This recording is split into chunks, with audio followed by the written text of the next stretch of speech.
시간이 되었으므로 다 같이 사도신경을 함으로 예배 시작하도록 하겠습니다.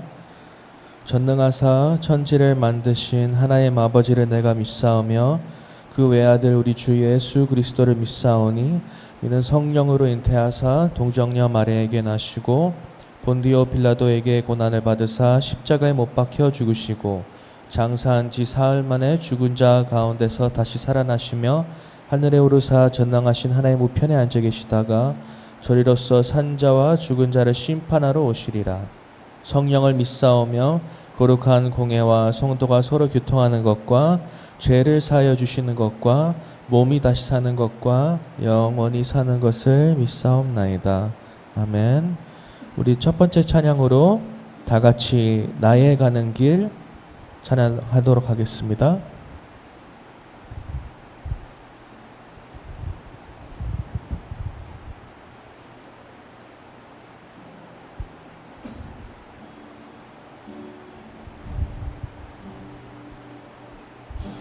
나의 가는 길 주님 인도하시네. 그는 보이지 않아도 날 위해 일하시네. 주 나의 인도자 항상 함께 하시네. 사랑과 힘 베푸시며 인도하시네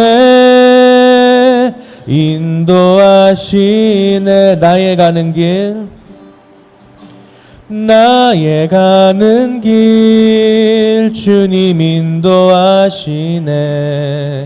그는 보이지 않아도 날 위해 일하시네. 주 나의 인도자 항상 함께 하시네. 사랑과 힘 베푸시며 인도하시네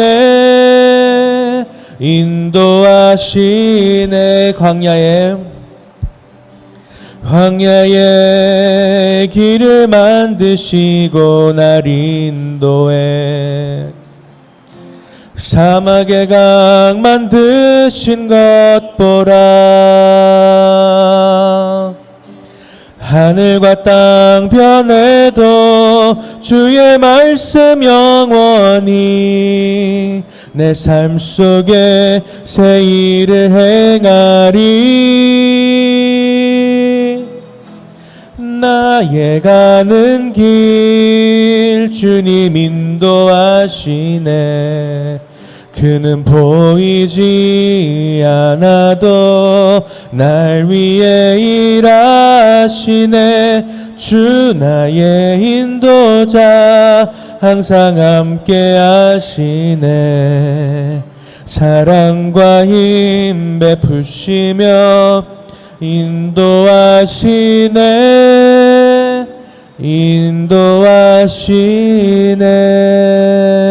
아멘. 우리 마지막으로 주님 큰 영광 받으소서 찬양하도록 하겠습니다.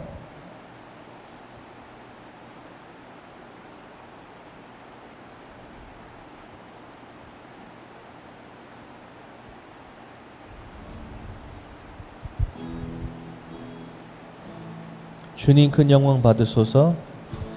주님 큰 영광 받으소서. 홀로 찬양 받으소서. 모든 이름 위에 뛰어난 그 이름. 온 땅과 하늘이 찬양해. 겸손하게 우리 무릎 꿇고 주 이름 앞에 영광 돌리세. 모두 절하세. 독생자 예수 주님께 찬양 드리리. 모든 영광과 존귀와 능력 받으소서 받으소서. 그리스도와 능력 받으소서 받으소서. 그리스도 살아계신 하나님, 주님 큰 영광 받으소서. 주님 큰 영광 받으소서. 홀로 찬양 받으소서. 모든 이름 위에 뛰어난 그 이름, 온 땅과 하늘이 다 찬양해. 겸손하게 우리 무릎 꿇고 주 이름 앞에 영광 돌리세. 모두 절하세. 독생자 예수 주님께 찬양 드리리. 모든 영광과 존귀와 능력 받으소서 받으소서. 영광과 존귀와 능력 받으소서 받으소서. 그리스도 살아계신 하나님. 아멘. 우리 다 같이 또 들을 말씀을 놓고 또 대언해 주실 김현도 목사님을 놓고 다 같이 기도드리는 시간 갖도록 하겠습니다.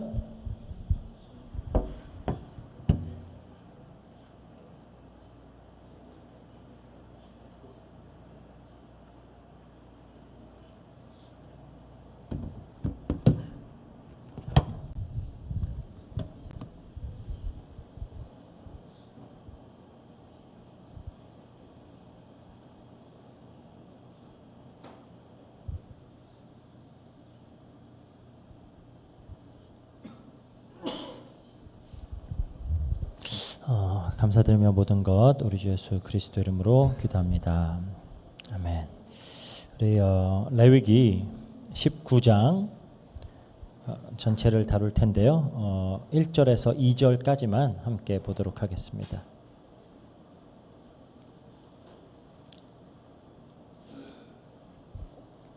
레위기 19장 1절 2절 함께 보겠습니다. 제가 읽습니다. 여호와께서 모세에게 말씀하여 이르시되 너는 이스라엘 자손의 온 회중에게 말하여 이르라. 너희는 거룩하라. 이는 나 여호와 너희 하나님이 거룩함이니라. 오늘은 레위기 19장을 우리가 또 함께 살펴보면서 좀 우리에게 주시는 하나님의 말씀에 또 귀를 기울여 보도록 하겠습니다. 이 19장, 이 본장은 레위기 전체의 흐름에서 아주 중요한 위치를 또 차지하고 있습니다.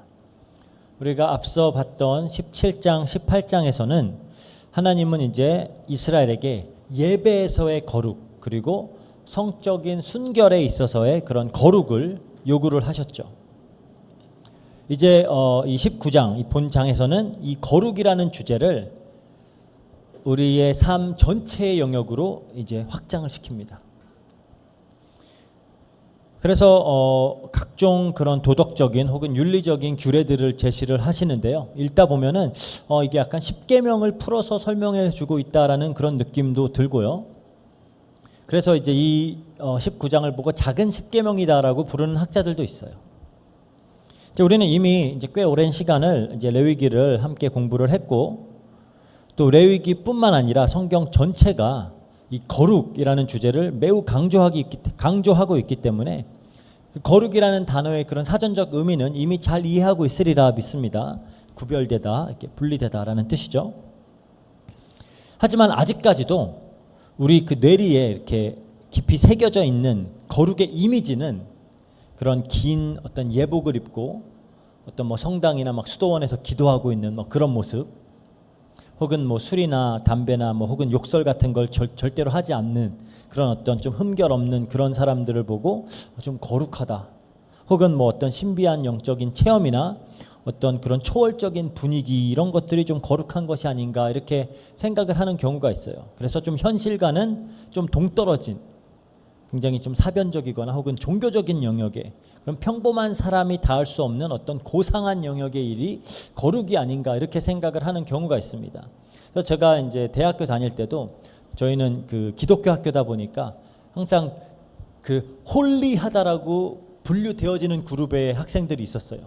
매일 새벽 기도 가고 맨날 기도회 모임하고, 굉장히 이제 말할 때도 이렇게 나쁜 언어나 이런 거 절대 사용하지 않고, 그런 친구들 얘네들은 굉장히 홀리해 이렇게 이제 불렀던 그런 경험이 있는데, 그렇게 이제 거룩이라는 개념이 보통은 그렇게 우리에게 이제 각인이 되어 있죠. 하지만 성경에서 말하는 거룩은 좀 추상적이기보다는 굉장히 실천적인 개념입니다.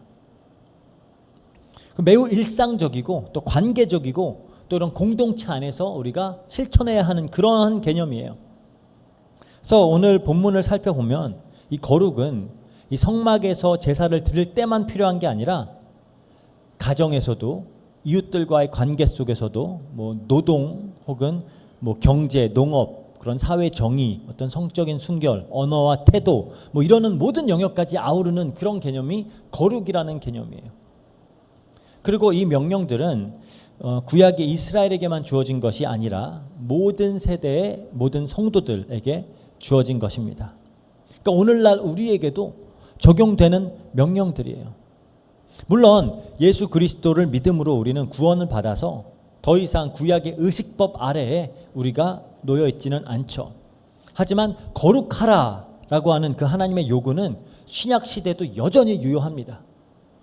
베드로전서 1장 15절 16절에 그러죠. 오직 너희를 부르신 거룩한 이처럼 너희도 모든 행실에 거룩한 자가 되라. 기록되었으되 내가 거룩하니 너희도 거룩할지어다 하셨느니라. 그건 신약이에요. 구약뿐만 아니라 예수 그리스도로 인해서 이제 구약의 모든 언약들이 성취된 그 신약 시대에도 하나님은 당신의 백성들에게 거룩해라 라고 말씀하십니다. 차이가 있다면 이제는 더 이상 어떤 율법의 그림자가 아니라 성령의 내주하심을 통해서 실제로 거룩을 실현할 수 있게 되었다라는 거예요. 구약에서는 이 거룩의 명령들이 그냥 그림자일 뿐이에요. 다. 뭐를 어떤 그림자냐? 그리스도에게로 우리를 안내하는 그림자. 그냥 우리가 죄가 죄임을 알게 하는 것. 하지만 신약에 가서는 성령님이 내주하심으로 인해서 이제는 실제로 실현할 수 있는 것이 되었다라는 겁니다. 그래서 레위기 19장은 그냥 단순히 어떤 옛날의 율법 조항들을 그냥 모아놓은 게 아니라 하나님의 백성들이 어떻게 이 세상 속에서 구별되고 또 어떻게 하나님의 성품을 반영하며 또 어떻게 이웃을 사랑하는 그런 삶을 보여줘야 되는지, 살아야 하는지를 보여주는 어떤 지침이다라고 볼 수가 있어요. 그래서 오늘 우리는 이제 이 말씀을 통해서 우리의 가정과 또 교회와 사회 속에서 어떻게 하나님의 거룩을 우리가 드러낼 수 있을지 좀 고민을 해보았으면 좋겠습니다. 왜 고민을 해봐야 되지? 그냥 문자 그대로 지키면서 살면 되는 거 아닌가? 라고 생각하실 수도 있는데, 이 거룩이라는 원리는 변함이 없지만 이 적용에 있어서는 또 개인적인 또 문화적인 환경적인 여건 등도 우리가 좀 고려를 해야 되는 부분들이 많이 있어요. 그래서 우리가 어떻게 그럼 이 시대에서 지금 이 환경 속에서 나는 어떻게 거룩해야 되지? 이런 부분들은 우리가 조금 어떤 원리를 가지고 적용하는 데 있어서 좀 고민을 해봐야 된다라는 겁니다. 그래서 물론 이제 거룩이라는 원리가 변함이 없고요. 이게 상상 가능한 그런 모든 상황과 그에 따른 명확한 지침이 다 주어졌다면 성경에 굉장히 편하겠죠. 그냥 이땐 이렇게 해. 다 하나하나 다 주어졌으면 너무 편하겠지만 그러려면은 아마 이 세상에 있는 가장 큰 도서관을 법전으로만 가득 채워도 부족할 거예요. 그래서 그리고 또 하나님은 우리의 행위만을 보시는 분이 아니라 우리의 중심도 보시는 분입니다. 그리고 성령님은 우리 성도들 안에 거하시면서 또 인격적으로 관계하시는 분이죠. 그래서 그냥 하나하나 다 이렇게 해 가르치기보다 성도들과 함께 하시면서 우리를 가르치시고 때로는 책망도 하시면서 인도해 나가시는 분이 성령님이세요. 그래서 그 모든 과정을 우리가 성화라고 부릅니다. 성화. 오늘은 우리가 레위기 19장을 공부하면서 이 거룩이라는 하나님의 명령을 좀 이 1차 독자들 그들의 맥락 속에서도 한번 살펴보고요. 또 이 명령들이 이 구속사적인 관점에서 어떻게 그리스도 안에서 성취되었는지 또 좀 짚어보도록 할 거고요. 그리고 이 구약의 도덕법들의 어떤 이걸 적극적으로 순종하는 것이 우리 안에서 역사하시는 성령님의 역사와 사역과 어떻게 조화를 이루는지 그것도 우리가 좀 살펴봐야 될 부분입니다.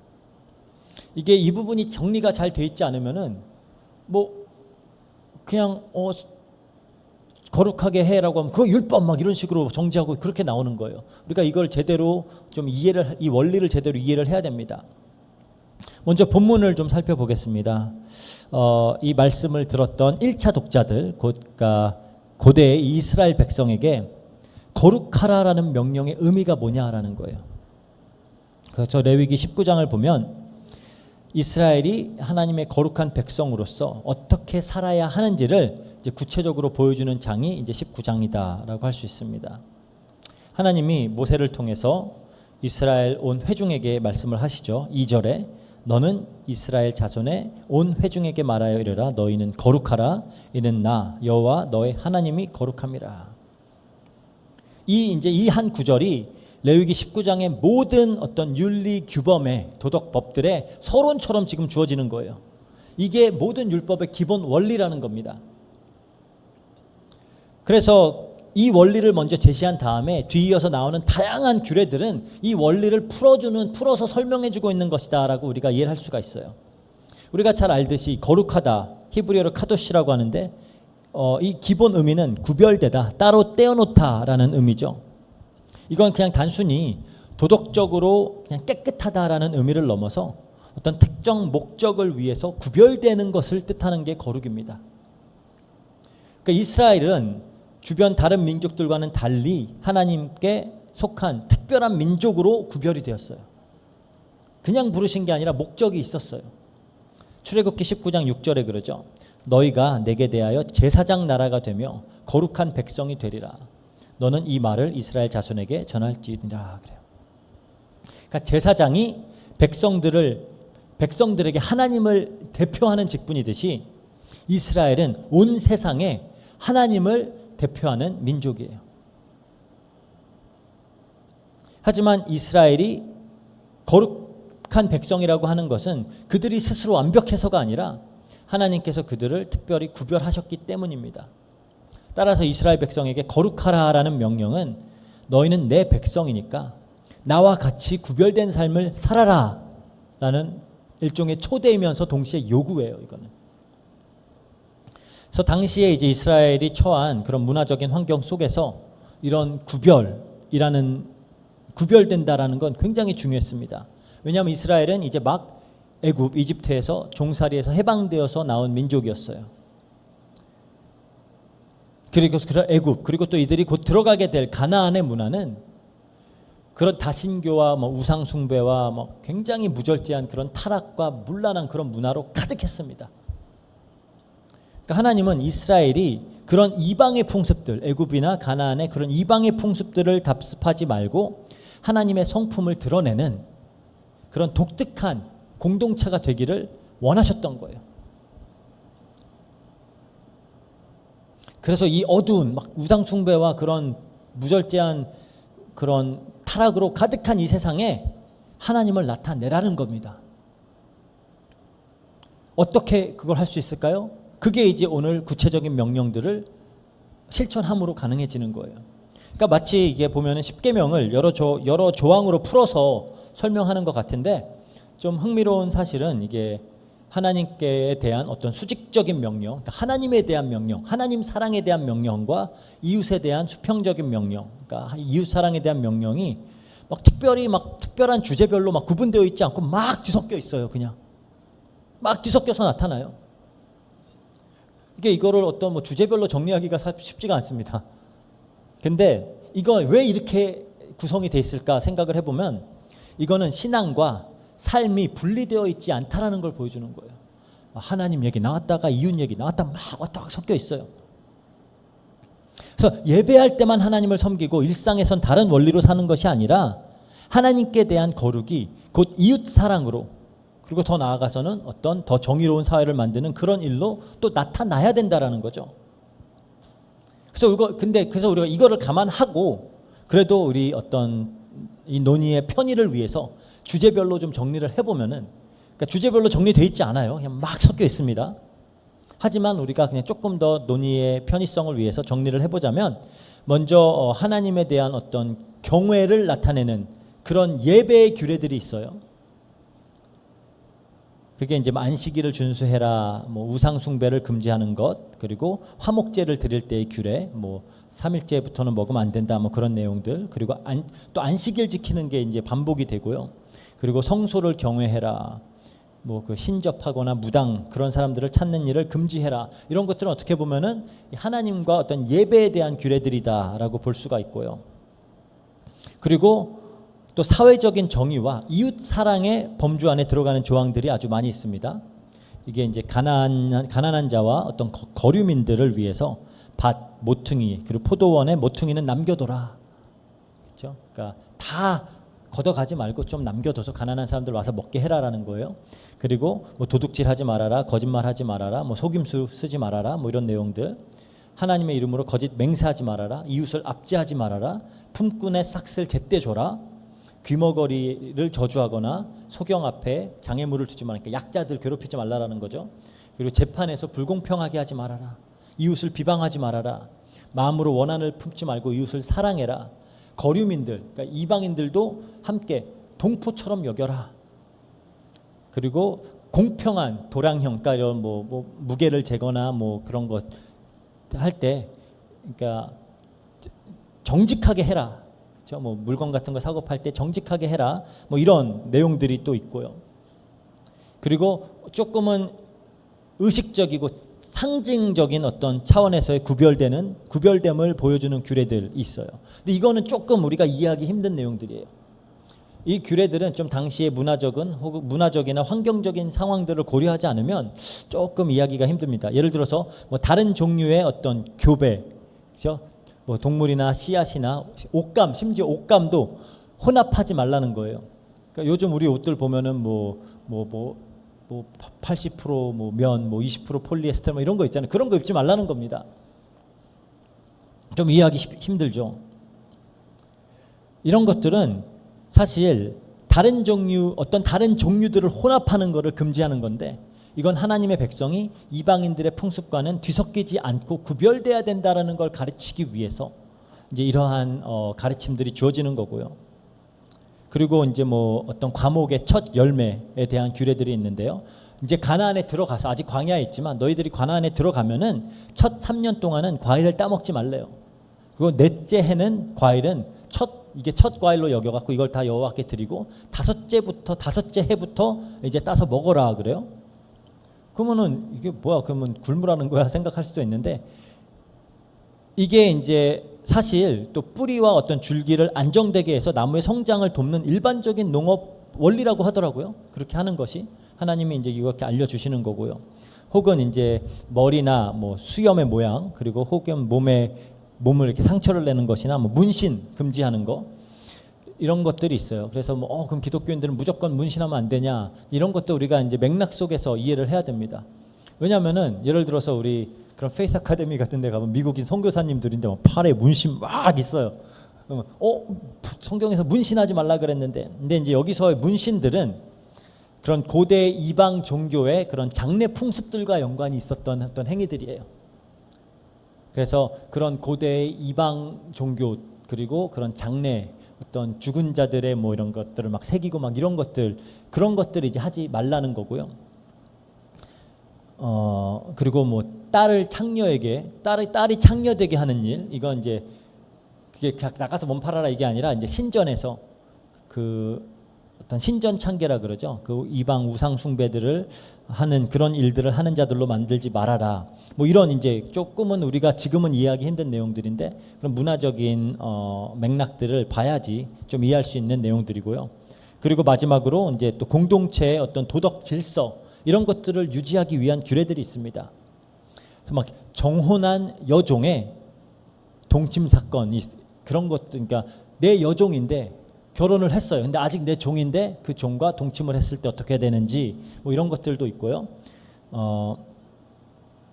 그러니까 이게 간음이잖아요. 그럼 죽여야 되는데 자유인이 아니잖아요.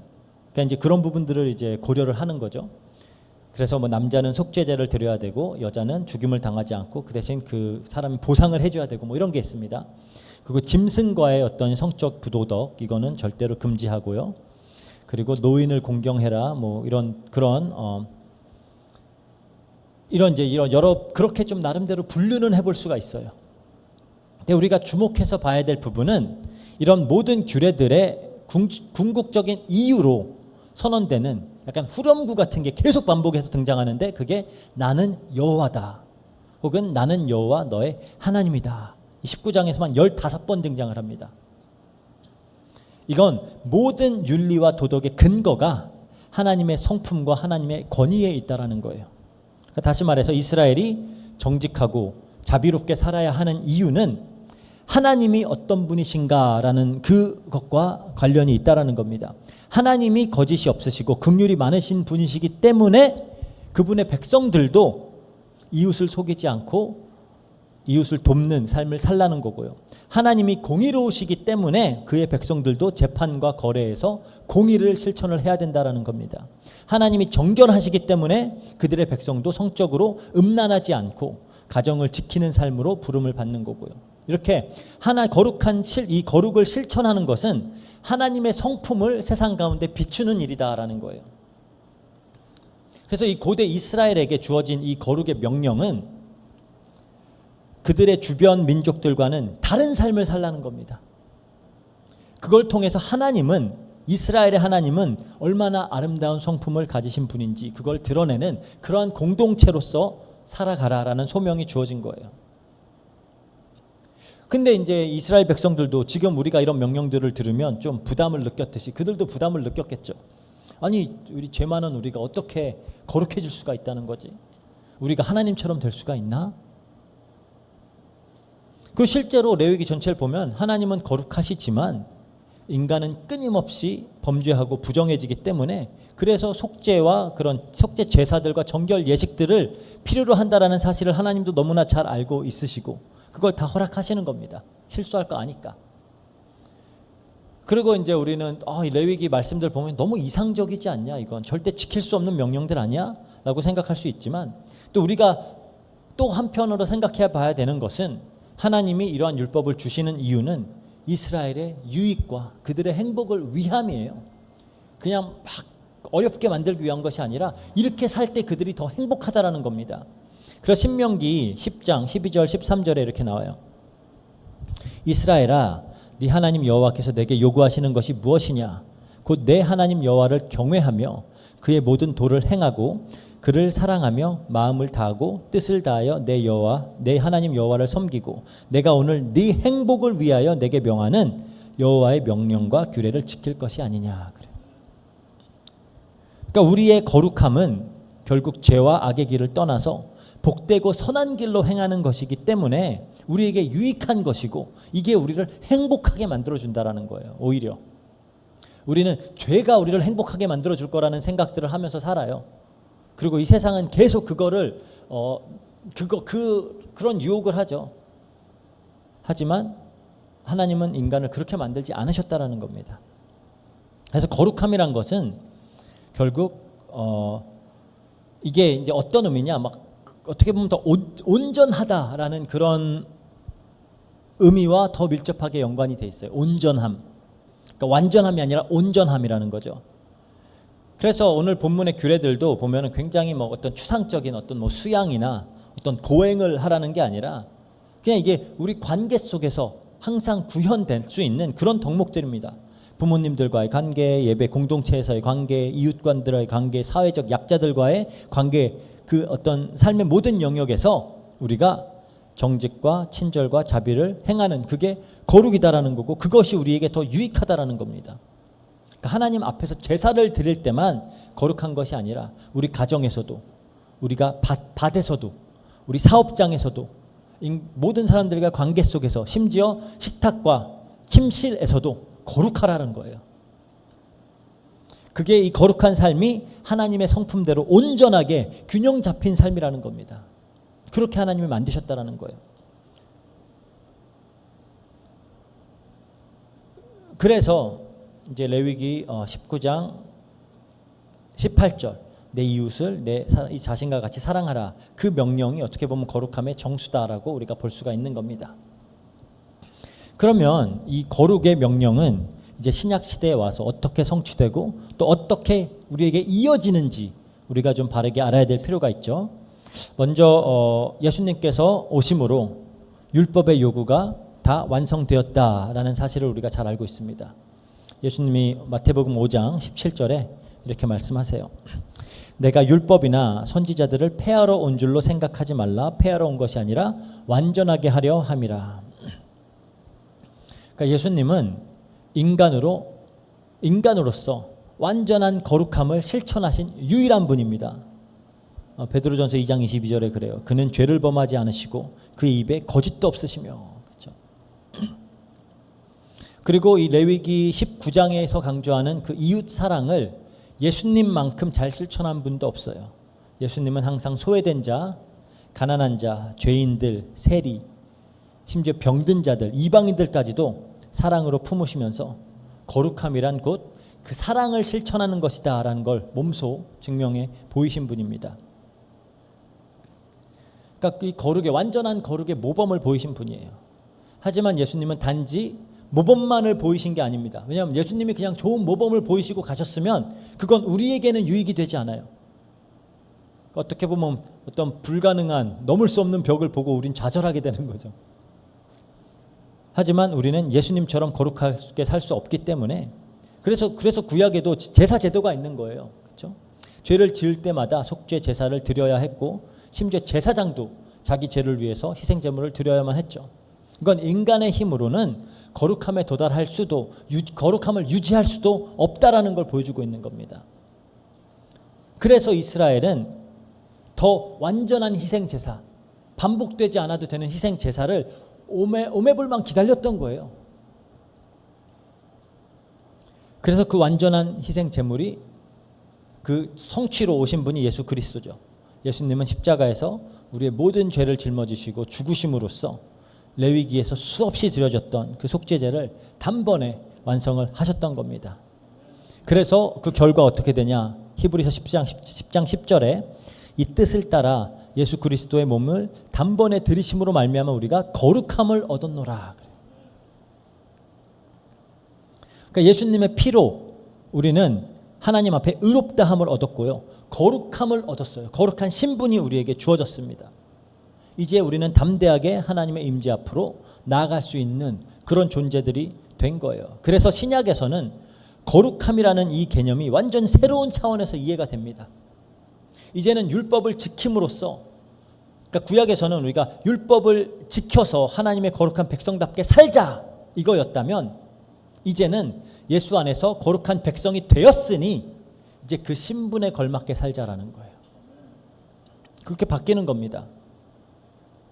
그러니까 이 신분이 행동의 근거가 되는 거죠. 그래서 베드로 사도가 우리 신분에 대해서 말하죠. 베드로전서 2장 9절에 그러나 너희는 택하신 족속이요 왕 같은 제사장들이요 거룩한 나라요 그의 소유가 된 백성이니. 이미 그리스도의 공로로 거룩한 신분을 가진 백성들이 돼버린 거예요. 그래서 베드로 사도가 오직 너희를 부르신 거룩한 이처럼 너희도 모두 행실에 거룩한 자가 되라 라고 하는 거예요. 그러니까 신분부터 오고 그리고 행위가 따르는 겁니다. 그러니까 마치 그거예요. 부자가 됐으면 부자답게 행동해라는 겁니다. 같은 논리예요. 가난한 사람이 억지로 부자 행세를 하는 게 아니라 실제로 부유한 자가 됐으니 이제 인색함을 버리고 넉넉하게 행해라 할 수 있는 거잖아요. 그렇죠? 그러니까 마찬가지로 우리는 이제 예수님의 공로로 거룩한 자가 되었으니 더 이상 옛 습관에 머물지 말고 이런 새로운 신분에 걸맞게 그렇게 변화가 돼야 된다라는 겁니다. 근데 여기서 중요한 사실은 이제 이 새 신분에 합당한 삶을 살 수 있도록 하나님께서 그 능력까지도 공급해 주신다라는 거예요. 그러니까 신분만 바꿔주고 네가 다 해가 아니라 그 능력까지도 하나님이 공급을 해 주시는데 어떻게 하시냐? 성령님을 통해서. 구약의 이스라엘은 율법을 받았지만 그 계명을 온전히 지킬 수 있는 힘이 없어요. 하지만 성령님은 이제 우리의 속사람을 변화시켜서 거룩한 삶을 가능하게 하신다라는 겁니다. 성령님이 우리의 마음에 하나님의 법을 새기세요. 그래서 죄를 미워하고 의를 사랑하도록 그렇게 우리 안에서 역사를 하신다라는 겁니다. 계속 가르치시고요. 그 성령님이 하시는 그 역사를 우리가 성화라고 부르는 거예요. 성화. 그러니까 이 성화는 성령님의 주도적인 사역입니다. 먼저 말씀으로, 말씀의 조명으로, 어떤 내 안에 내적인 감동으로 우리를 가르치세요. 깨닫게 하세요. 바른 방향을 제시를 하십니다. 그런데 또 우리가 기억해야 될 사실은 이 성화에는 이 성도의 적극적인 순종도 요구가 되어진다라는 거예요. 그러니까 가만히 수동적으로 그냥 있으면 되는 게 아닙니다. 하나님이 가르쳐 주시고 깨닫게 하시는데 그럼 그거에 맞춰서 움직여야죠. 가만히 있는 것이 아니라. 그래서 성령님께서 조명을 하실 때 순종의 결단을 내려야 된다라는 거예요. 우리도. 그래서 성령이 말씀을 깨닫게 하실 때 우리는 그 말씀의 깨달음을 따라 구체적으로 행동을 해야 된다라는 겁니다. 그러니까 오늘 본문을 통해서 살펴본 그런 정직, 사랑, 절제, 자비 이런 것들에 대한 실천이 진짜로 있어야 된다라는 거예요. 그리고 성령님께서 우리를 인도하실 때 우리 옛 모습, 옛 습관들을 벗어 던지는 그런 행동들이 있어야 된다라는 겁니다. 그래서 사도 바울도 이렇게 설명을 해요. 빌립보서 2장 12절 13절. 그러므로 나의 사랑하는 자들아 너희가 나 있을 때뿐 아니라 더욱 지금 나 없을 때에도 항상 복종하여 두렵고 떨림으로 너희 구원을 이루라 그래요. 그러면서 바로 이어서 뭐라 그러죠? 너희 안에서 행하시는 이는 하나님이시니 자기의 깊으신 뜻을 위하여 너희에게 소원을 두고 행하게 하시나니. 하나님이 우리 안에 소원을 두고 행하게 하시기 때문에 하라는 겁니다. 이루라는 거예요. 그러니까 굳이 순서를 따지자면 먼저 성령님이 역사를 하시고 이어서 우리는 적극적으로 순종을 합니다. 그러면 다시 성령님이 우리를 도우시는 거예요. 이렇게 할 수 있도록. 그러니까 이게 근데 이걸 인과관계적으로 이렇게 이해하기보다는 조금은 더 동역적인 그런 구조, 서로 동역하는 함께하는 구조로 보는 게 더 맞아요. 마치 그 자전거의 페달과 자전거의 체인과 페달을 생각을 하시면 됩니다. 체인이 바퀴의 움직임을 가능하게 하죠. 하지만 우리가 페달을 밟아야 돼요. 근데 페달을 밟으면 그 체인이 페달에다가 동력을 줘서 계속 페달이 돌아가게 하는 겁니다. 마치 좀 예를 들자면 그런 게 이제 성령님의 역사와 우리 성도들의 순종의 어떤 역학관계다. 이렇게 이제 이해를 하시면 될 것 같아요. 그래서 이 본문의 내용을 우리가 이제 적용을 해보자면 성령님께서 이 레위기 19장의 도덕법들을 그리고 어떤 원리들을 우리에게 마음에 새기시죠. 그리고 성령님의 조명하심에 따라서 우리는 그 가르침을 따라서 이 율법의 요구들을 실천하면서 이제 우리의 상황과 우리의 여건에 맞게 적용을 해 나가는 겁니다. 이때 성화의 과정이 계속 진전이 되면서 이게 반복이 되어지면은 우리의 삶 전체가 더욱더 거룩하게 빚어져 가는 거예요. 그래서 사도 바울이 뭐라 그러죠? 갈라디아서 5장 16절에 성령을 따라 행하라 그래요. 성령을 따라 행하라. 그리하면 육체의 욕심을 이루지 아니하리라. 그러니까 정리를 합니다. 그러면 구속사적으로 봤을 때 본문의 거룩하라라는 요구는 예수 그리스도 안에서 이제 두 가지 의미로 성취가 됐다라는 거예요. 첫 번째, 예수님의 대속 사역으로 우리는 신분적인 거룩함, 이제 의롭다함, 성별됨, 이것이 이제 주어진 겁니다. 완성이 되어졌어요. 이제는 두 번째는 그러면 성령이 이제 내주하심을 통해서, 성령의 내주하심을 통해서 우리가 실제 삶에서 거룩을 추구할 수 있는 그 길이 열렸다라는 거예요. 물론 우리가 이 땅에서 완벽하고 흠없는 존재가 되지 않습니다.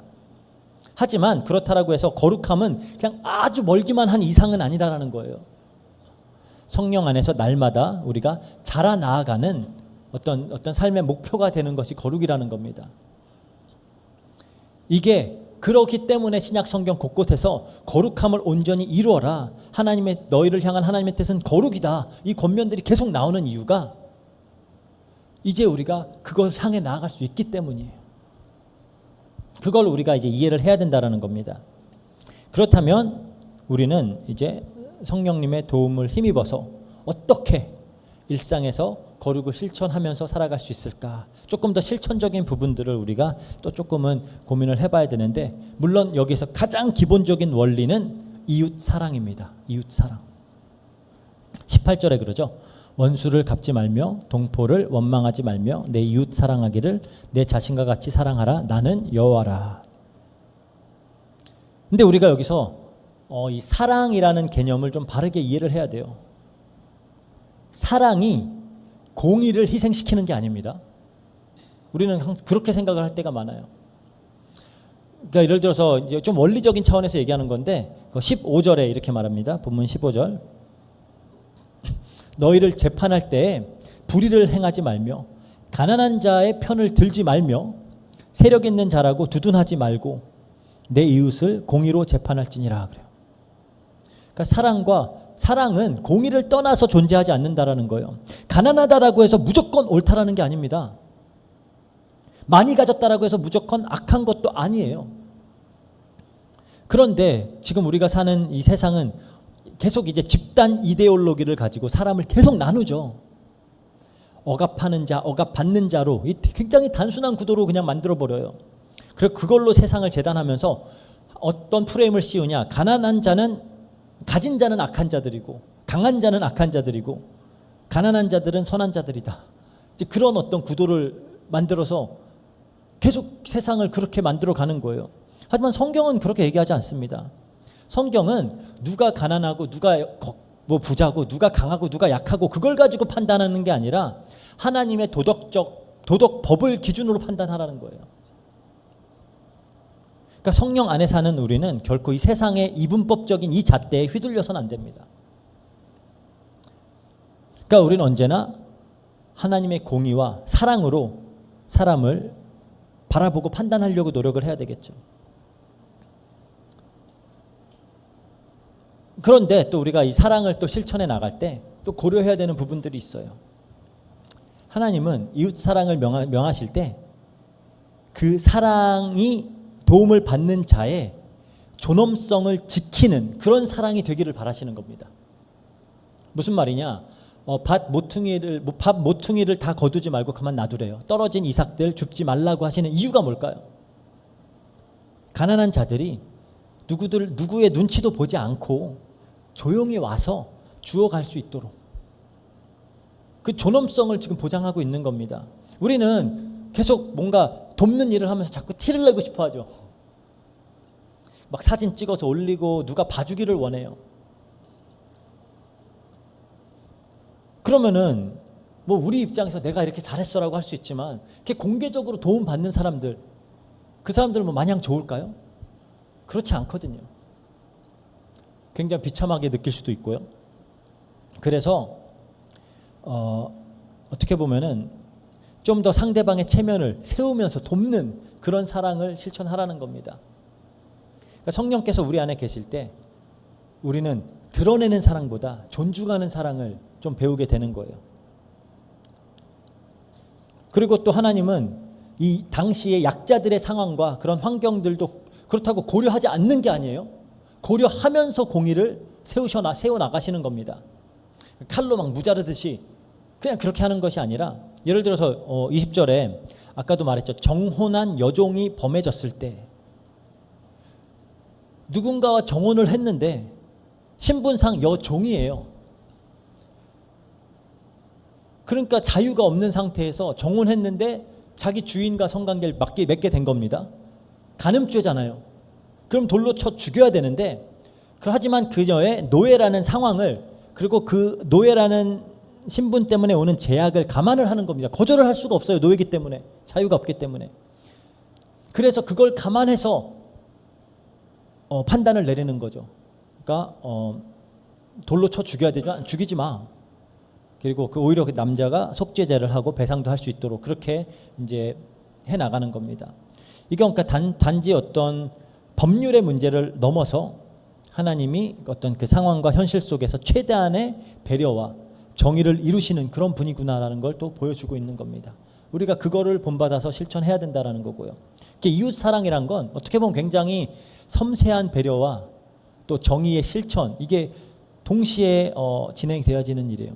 저희도 이제 아무래도 선교 사역을 하다 보니까 남들을 도와주는 일을 해야 될 때가 맞는데, 정말 이 돕는 일이 굉장히 지혜를 요하는 거구나라는 생각을 굉장히 많이 하게 돼요.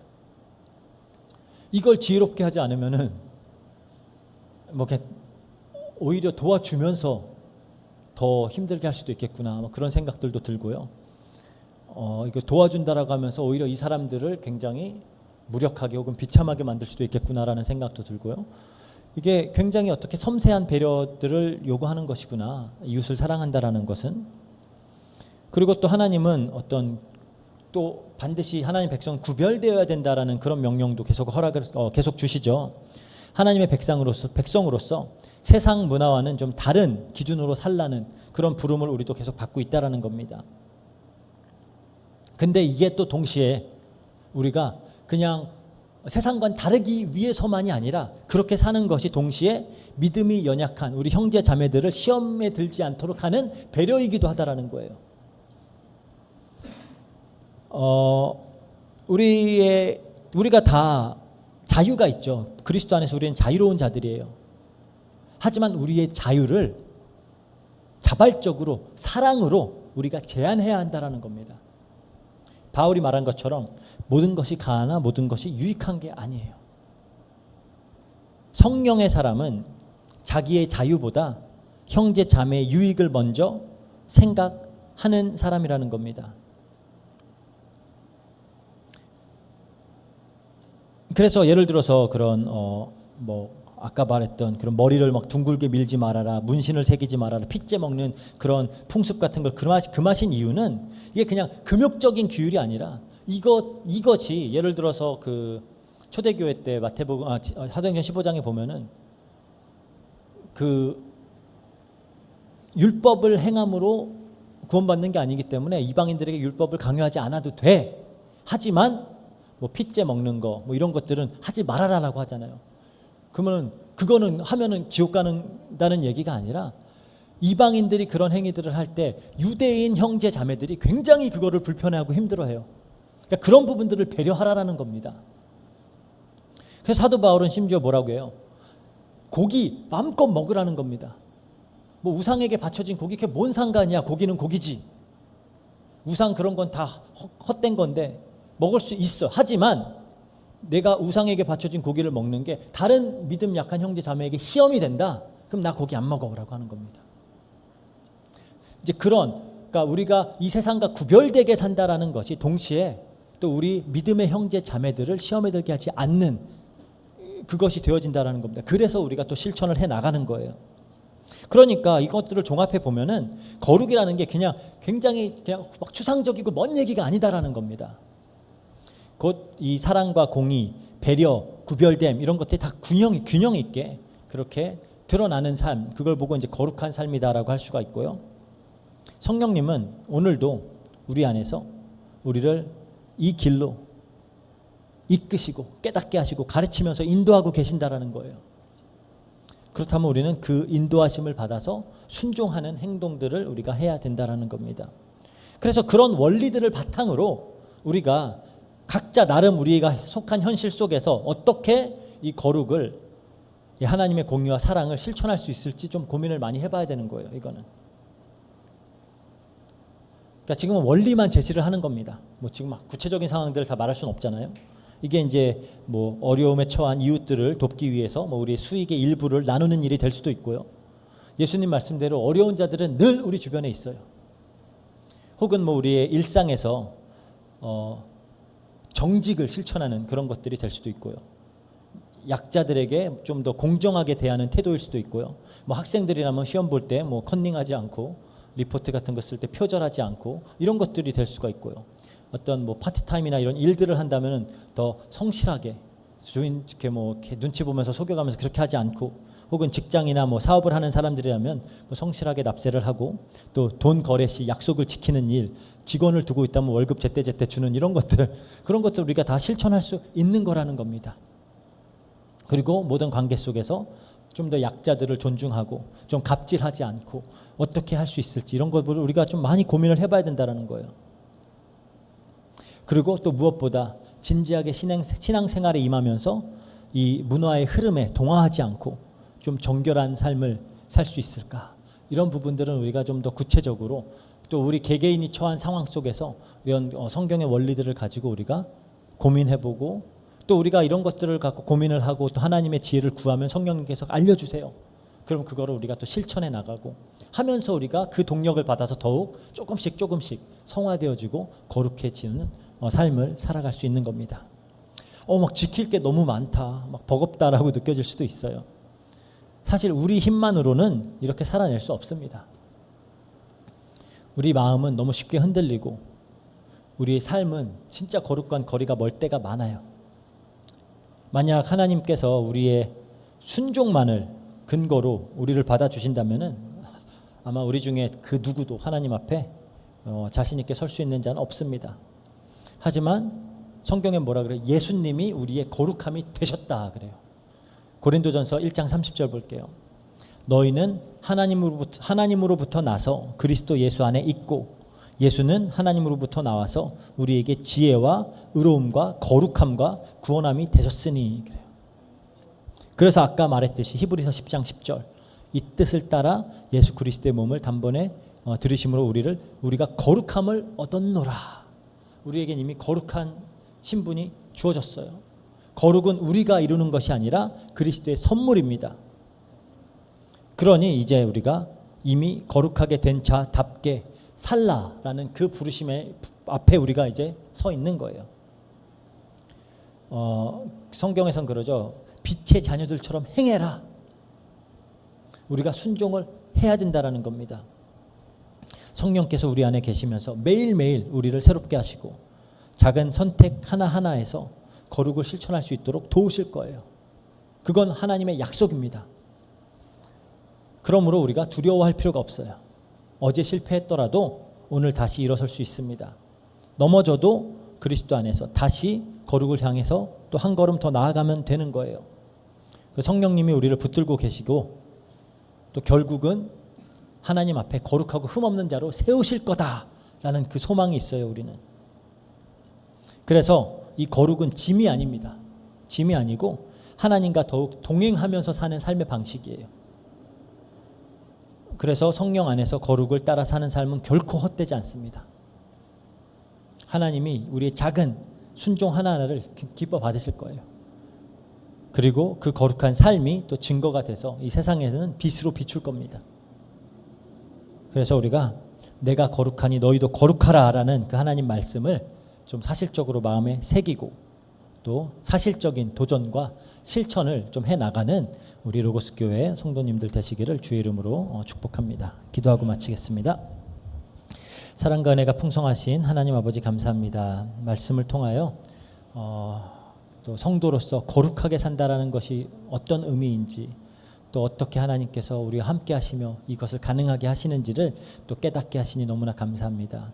우리가 더욱 하나님의 가르침과 하나님의 인도하심에 귀 기울일 수 있도록 해주시고, 또 하나님의 조명이 있을 때, 하나님께서 말씀으로 가르치실 때 정말 순종할 수 있는 믿음과 또 용기를 허락하여 주셔서 정말 반드시 우리를 거룩하게 세우실 그 하나님의 약속을 소망으로 붙잡고 또 작은 실천들을 매일 해나가며 하나님께 영광 돌리고 또 하나님 나라를 증거할 수 있도록 주님께서 역사해 주세요. 감사드립니다. 모든 것 예수 그리스도 이름으로 기도합니다. 아멘. 네. 간단하게 뭐 광고하자면 또 우리 계속해서 우리 가족 복음화 위해서 기도해 주시고요. 또 가정 방문들 이렇게 진행할 수 있도록 또 기도해 주시고 또 해 주시기를 바랍니다. 특별히 다른 광고는 없고 아마 이제 우리 또 10월 첫째 주 추석 연휴 그때 저희 가스펠 교회에서 또 그 비브리지라고 하는 그 NGO를 운영을 하는데 그쪽 담당하시는 분들이 좀 같이 와서 저 현장을 보고 NGO와 연결해서 좀 어떻게 우리 현장 사역들을 좀 해나갈 수 있을지 그런 부분들을 또 좀 함께 고민을 하고 할 거고요. 또 뭐 저희가 이건 전혀 뭐 이렇게 예상했던 것도 아닌데 그 사람들은 믿는 사람들도 아닌데 저 부산에서 무슨 어린이집 연합 하시는 뭐 그런 분들이 또 와가지고 뭐 우리 쪽 그런 사역들 보고 뭐 필요한 거 있으면 좀 돕고 싶다 이래서 아마 이번 주에 그 선발대가 와서 좀 같이 만나보고 한 30명 정도 뭐 이렇게 또 온다 그러더라고요. 뭐 저희 교회에서만 이렇게 하는 건 아니지만 어쨌든 그렇게 이런 연결들이 되어지고 있는데 좀 기도해 주셔서 또 하나님께서 더 선한 방향으로 이렇게 저희 그런 현장의 사역들을 좀 열어 나가실 수 있도록 우리가 함께 기도해 나갔으면 좋겠습니다. 네, 이상입니다. 저희 주기도문으로 예배 마치도록 하겠습니다. 하늘에 계신 우리 아버지여, 이름이 거룩히 여김을 받으시오며 나라의 마옵시며 뜻이 하늘에서 이룬 것 같이 땅에서 이루어지이다. 오늘날 우리에게 일용할 양식을 주옵시고 우리가 우리에게 죄진 자를 사하여 준 것 같이 우리 죄를 사하여 주옵시고 우리를 시험에 들게 하지 마옵시고 다만 악에서 구하옵소서. 대개 나라와 권세와 영광이 아버지께 영원히 있사옵나이다. 아멘.